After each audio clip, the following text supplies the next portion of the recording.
So, Gretchen Parlato, I'm so glad that you're able to take some time out to talk about your music and the music of Frank Sinatra and Peggy Lee, which is part of the Bowl event you'll be participating in next week. And I want to start by asking you, about the world we live in today, which is one where if it isn't in the last 5 or 10 years, a lot of people will say, well, I don't need to know about that. It was before my time. Or they'll go, Frank Sinatra who, Peggy Lee who. Why do you think Sinatra and Peggy Lee deserve to be remembered and admired, regardless of how long ago they were in the public eye? Oh, I agree with you that often it takes a little more effort to, seek out the artists of any artistic genre that are not alive anymore, and to just show how important they were in the lineage of why the singers that are chosen to be a part of this show. Billie Eilish is one of them.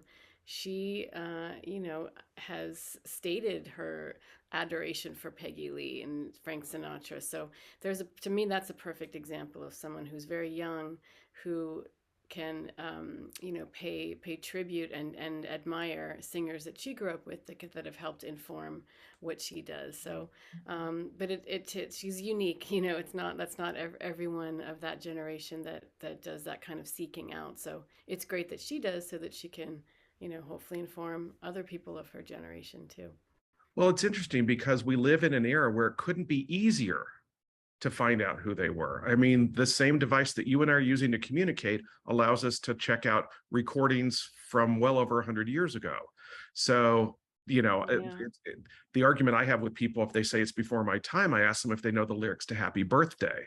And of course they do. And I point out that that's well over 100 years, before they were in the world. So it's now just a matter of what you've chosen to pay attention to.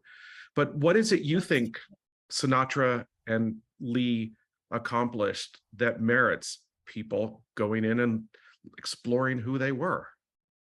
Yeah. I think each of them individually has such a unique sense of phrasing, in my opinion, of storytelling, of phrasing, of really conveying, the lyric and the emotional story of the song, but also, you know, think of Sinatra and his rhythmic phrasing, his swing, his swing feel. It's so grounded and rooted, and it's legendary. And so many artists, myself included, have heard him young and taken him with us. And personally, for me, the two of them were big loves of my grandmother, who was a big. She played a big role in playing these you know um, amazing jazz vocalist for me before I even knew what jazz was. It was just this sound of Ella and Nancy and Frank and Peggy Lee, and just the appreciation with Peggy Lee in my path of just being some maybe perhaps understated is and more intimate, and just being able to stand on a stage with the microphone and just convey, and not feel like it has to be a big theatrical movement. If that's natural, that's great, but there's something so beautiful about watching clips of her performances where it was just about her, and about the starkness and the beauty of her just standing there and singing. So I'm so honored to be chosen to be a part of this. It's interesting that you brought that aspect of Peggy Lee's performing out, because she talked about in an interview about how she learned that the louder an audience got, the quieter she would become, and that would force them to quiet down. I use the same reference. Michael Corleone does the same thing in the Godfather movies until the last one, and then he screams for no particular reason. Right, But right. she called it singing softly with feeling.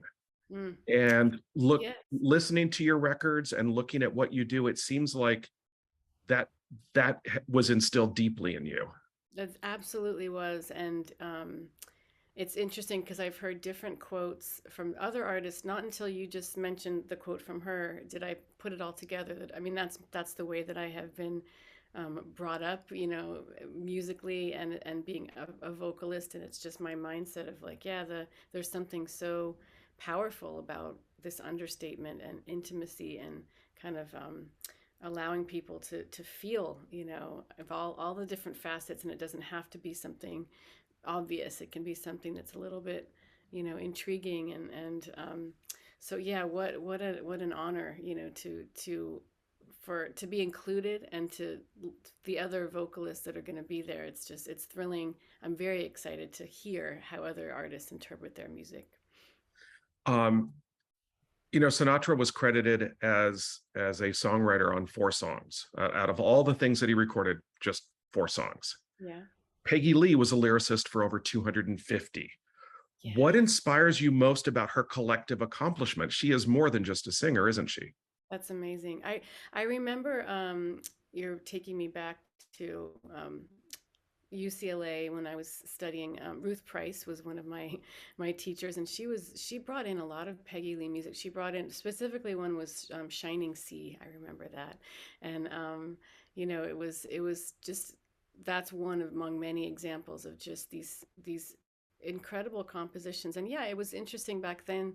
You learn this music, jazz standards. You assume, oh, these are, even then, 30 years ago, it was like very old compositions by these songwriters, and then these are just the singers who interpret the songs. But how important it is, and incredible it is for a female as well, of that era, to be contributing, lyrically. And that's, again, that's been my path, is to do what I can to be a writer as well, and to tell us a new story. Now, one of your other teachers, if I am correct, was Barbara Morrison, um, Yes, who was yes, an incredible talent and probably an amazing teacher. yeah. And she said of your singing that what you don't do is throw it in our faces. What you do is more like an offering. It's a gift. Like, here you go. What are the gifts that Sinatra and Peggy Lee gave you, and how have they influenced your approach to singing? Mm. I have to go back to the word I used before. I think phrasing. Phrasing is everything, and I should attribute, teachers like Barbara Morrison, Tierney Sutton, especially. And they're so close themselves. They were so close themselves. Singers like that really taught me to pay attention, again, to not only, the emotional story of the song. What are we even singing about? Someone like Barbara had us. I say us, this is college years, your early 20s, even late teens, early 20s. She had us really, write out, like, what are the lyrics about of the song that you're singing, and what's a way that you can introduce this song and tell and find your connection to it. And that's something that I can find much easier to do now in my 40s than when I was a teenager. There was a disconnect to, it was mostly about this more intellectual, technical sense of phrasing and rhythm. But I think, paying attention to the rhythm that can be informed by the emotional story of the song. So what are you trying to say? How do we phrase based on the story? And then I think Frank, again, he's just master at if you just stuck with the rhythmic technical phrasing of how he would interpret a song. I mean, it's just so rooted, and just, it feels incredible, right away. And it's equally about the notes he chooses, and also just about his feel. And also, that I think for any singer, it's also about the silent moments Oh where yeah. you don't sing, where you choose not to. How Yeah. important is that for you?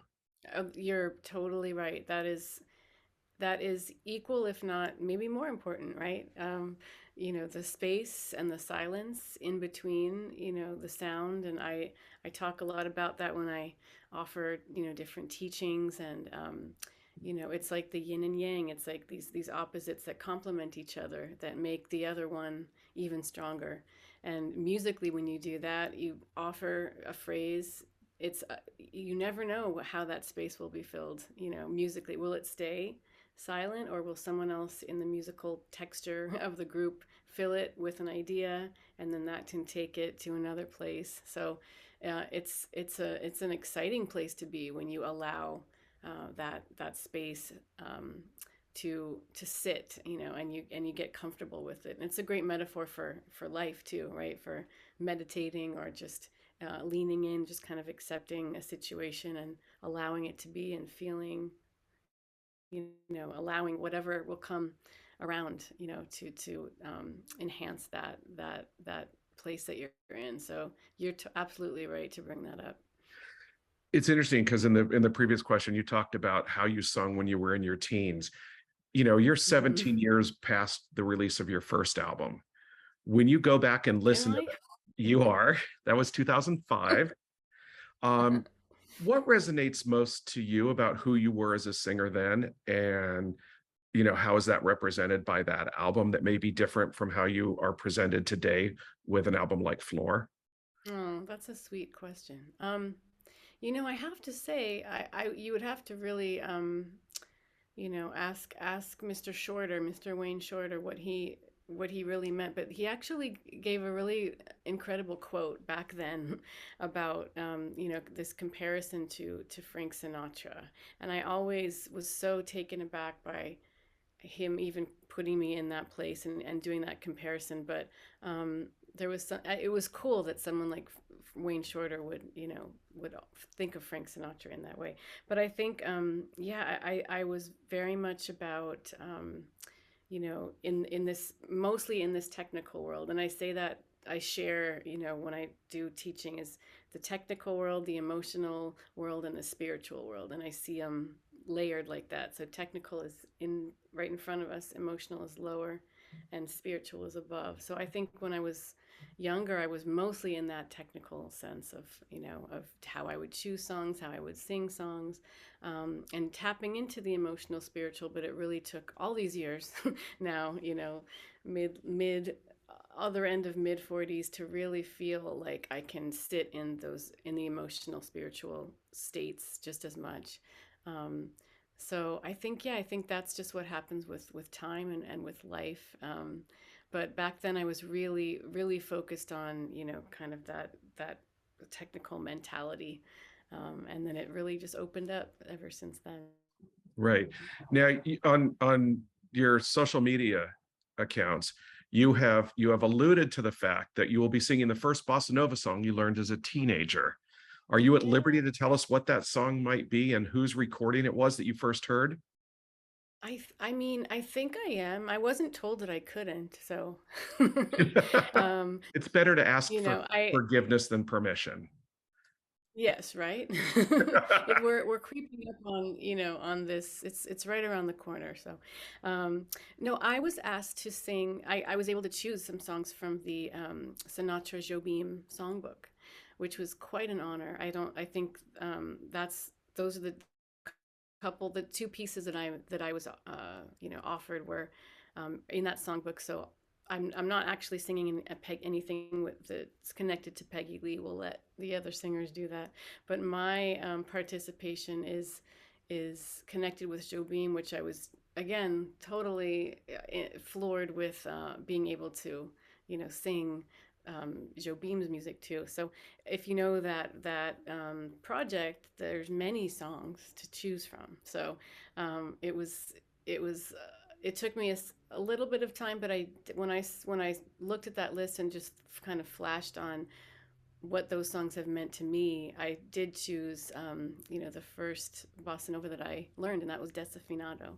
So I learned that, really just laughably, phonetically, at 15 years old. I didn't know what Portuguese yet. I just asked my friend to help me, translate. And I put headphones on, and I just kind of wrote what the Portuguese sounded like. I sang half in English, half in Portuguese. I learned Stan Getz solo, and but this is at Aloxa in high school. I would sing that at the jazz concerts, to the T every single time. So it was the same phrasing, the same solo, and it's that's how it sticks, right? So I could take that solo. It's ingrained. I could. It's no matter how many years go by, it will always be in my head. So I don't think I'm doing the solo in this arrangement, but that was one of the songs, and maybe I'll leave the other one as a surprise. But it is in the Jobim Sinatra songbook. Well, I would love to hear you do Corcovado. Oh, interesting. Maybe.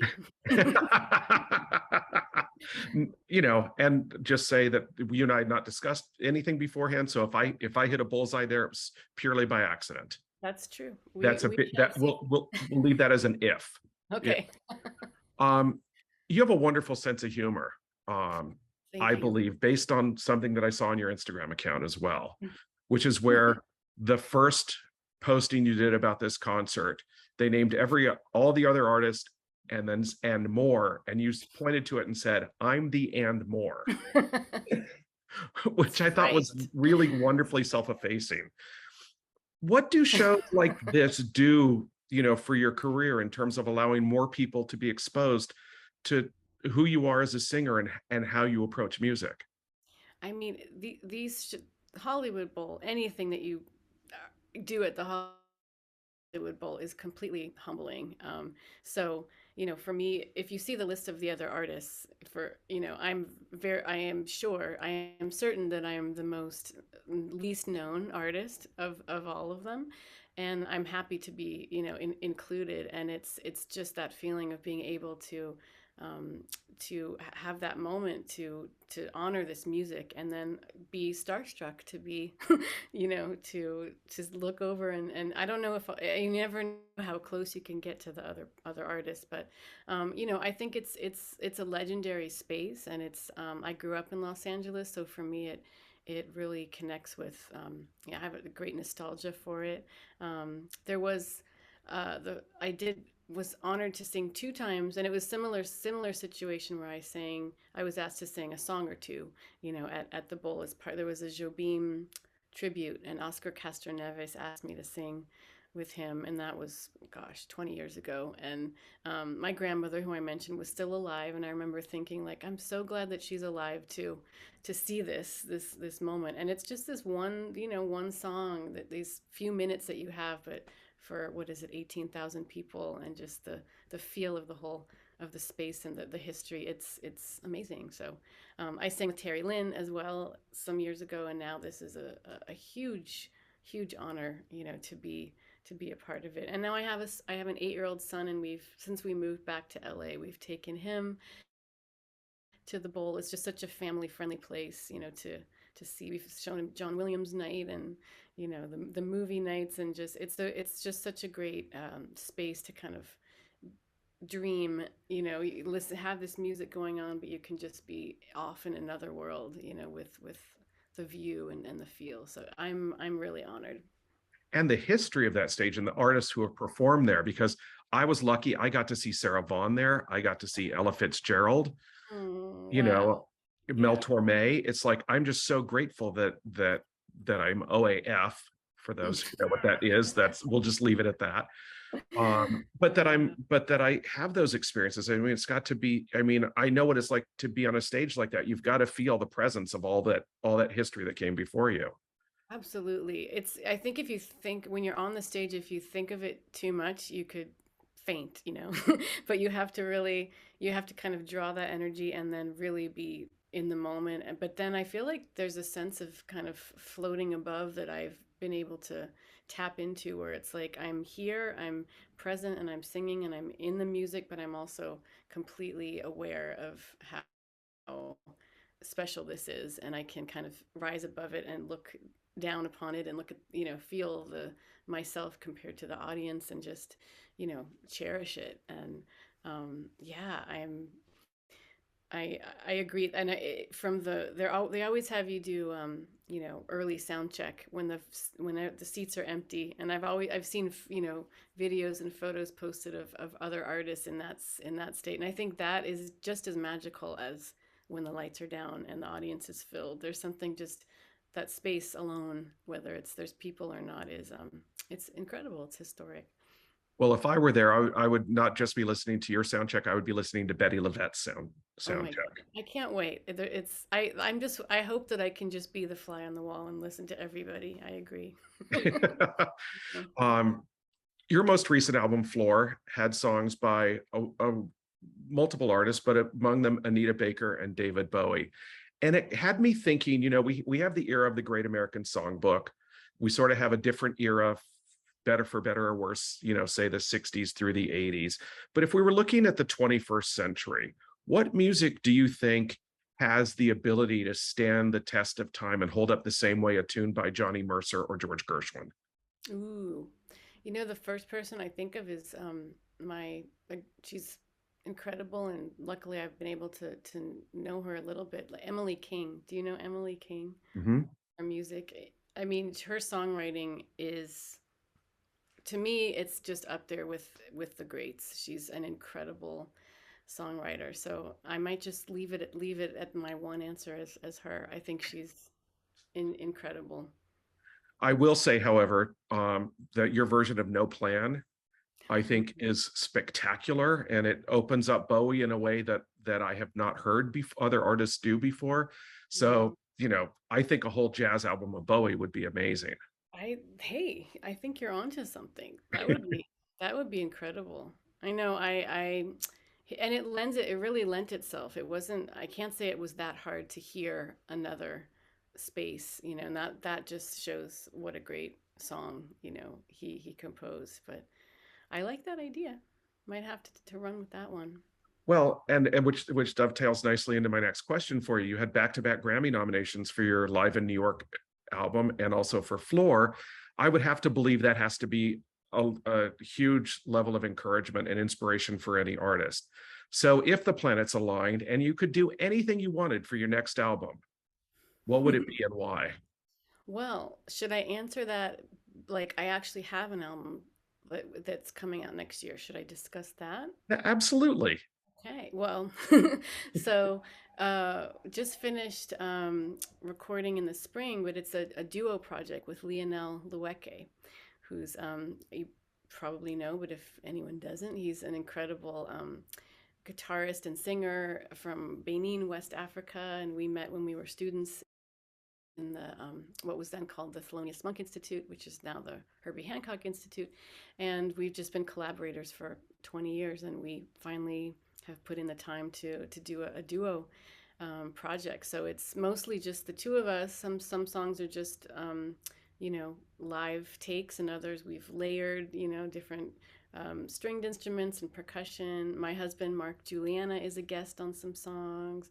Bernice Travis is playing bass on a couple, and even our son Marley is singing a little bit on the album. So that's a dream, project, and that should be out next spring, and we'll be touring that. So we'll hope that gets the same kind of recognition.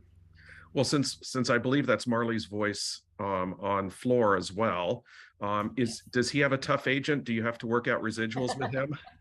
Oh no, he's not. He's not. He's tough in an 8-year-old way of like, yeah, got to be in the mood. But it's fun. It is. It's when he sang on Floor, he was like 4 years old, and it's very sweet because he had a lisp and he couldn't pronounce his R's or his L's. I mean, the way his voice sounded then is so different than now that he's 8. He's, mature as an 8-year-old. And it's a very sweet way to kind of, honor where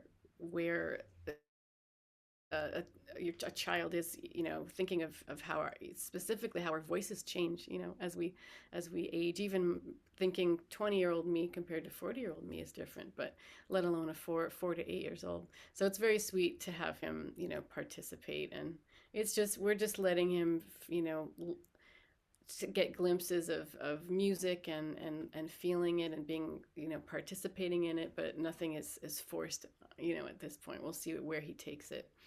Yeah, that's when somebody tells you you have to take lessons that it becomes No. forced. Yeah, I know that there's, at this age, there's definitely people that have started with lessons, and it's a big deal, but I know there's a nice thing to just kind of let them find it themselves. Right. So Yeah. so this is a weird hypothetical that I want to end the interview with. Okay. Let's say Frank Sinatra was able to see you perform, knowing the influence he had on you. What would you most like to hear Frank Sinatra say to you about who you are and what you do as a vocalist? Oh, wow. That's a cool question. I'm imagining it, right? I'm imagining him sitting in the box seat smoking at the show. He'd say like, "Good job." I think if he said "Good job, kid," I'd be I'd be good with that. If he said, "Let's have a drink, let's cheers," that'd be good.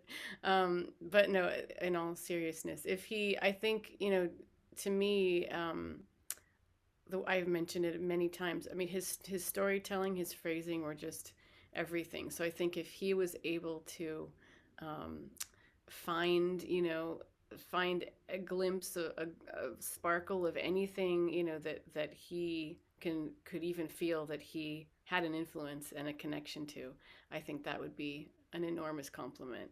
Just somebody um, of that level, just feeling that you are feeling that I am connected to the music and able to tell. I would hope. I don't know him. I know that much about his personality, but I would hope that he would probably appreciate artists finding their own voice, right? And like singing a song and telling their own story. So I would hope that he would hear me singing his exact arrangements and that he would hear that there's something an element of honoring and there's a tradition there, a lineage there, but that there's something fresh and something new, a new story to tell. That you made it your own. That you made it your own. I would hope that someone like that would hear that and appreciate that. Well, great. Well, I really appreciate your taking the time. I look forward to seeing the show. And more than that, I look forward to seeing just one of your shows sometime soon. I would love that. We will post about it when it's happening, and enjoy the show as well. I'm thrilled to be a part of it. I can't wait. Good. We'll have fun with it. And thank you again. My pleasure. Thank you. Take Thank you. care. Take care. Bye bye.